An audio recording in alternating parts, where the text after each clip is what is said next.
आप देख रहे हैं वासुदेव ब्रेकिंग न्यूज़। जी नाजरीन, इस वक्त अमेरिका में अक़वाम मुत्तहिदा का एक सरबराही इजलास जारी है। सरबराही इजलास से शुरुआती तकरीब में अमरीकी सदर डोनाल्ड ट्रंप ने खिताब करते हुए कहा कि एक तो उन्होंने मुखालफत की, भरपूर आज़ाद फ़लस्तीनी रियासत की। उन्होंने कहा कि हमारे होते हुए फ़लस्तीन को हम आज़ाद रियासत कभी भी तस्लीम नहीं करेंगे, और जो मुल्क यूरोप के फ़लस्तीन को आज़ाद रियासत तस्लीम कर रहे हैं, दर हकीकत वो हमास की मदद कर रहे हैं। एक तो अमरीकी डोनाल्ड ट्रंप जो सदर हैं, उनको पाकिस्तान की जानिब से नोबेल का अमन अवार्ड जो है उसके लिए भी नॉमिनेट किया हुआ है, लेकिन आप देखें कि उन्होंने फ़लस्तीन की रियासत को तस्लीम करने से इनकार कर दिया, और इसराइल का भी यही मौक़िफ़ है। फिर उन्होंने क्लाइमेट चेंज के बारे में कहा कि क्लाइमेट चेंज जो एक बहुत बड़ा धोखा है।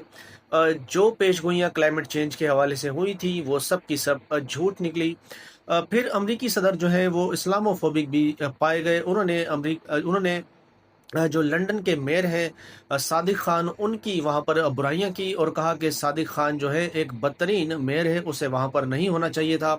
वो लंदन में जो है इस्लाम नाफिज करने के चक्कर में है। एक तो उन्होंने ये भी कहा। फिर डोनाल्ड ट्रंप ने अपनी वहाँ पर बड़ी तारीफ़ें की और कहा कि जब से मैं सदर बना हूँ मैंने काफ़ी जंगें रुकवाई हैं अरब ममालिकों के साथ। वो कहते हैं कि हम अपने ताल्लुकात को मज़ीद बेहतर करेंगे और मज़ीद ऊंचाइयों तक लेकर जाएंगे। फिर पाकिस्तान भारत की जंग वो कहते हैं कि मैंने रुकवाई। आर्मीनिया का जो मामला था जंग वाला, वो भी कहा कि हमने रुकवाया है। तो उन्होंने अपने आप को ही नॉमिनेट किया और दुनिया को जोर दिया इस बात का कि आप अमन का जो नोबेल इनाम है उसका हकदार मैं हूँ, आप मुझे दें। लेकिन वो कहते हैं कि लोग हमसे फ़ोन कर कर यूरोपीय ममालिक के डील मांगते हैं, सरबराहान डील मांगते हैं, लेकिन हमें वो जंग जो मैंने रुकवाई है उस मौक़िफ़ को वो सपोर्ट नहीं करते उस तरीके से।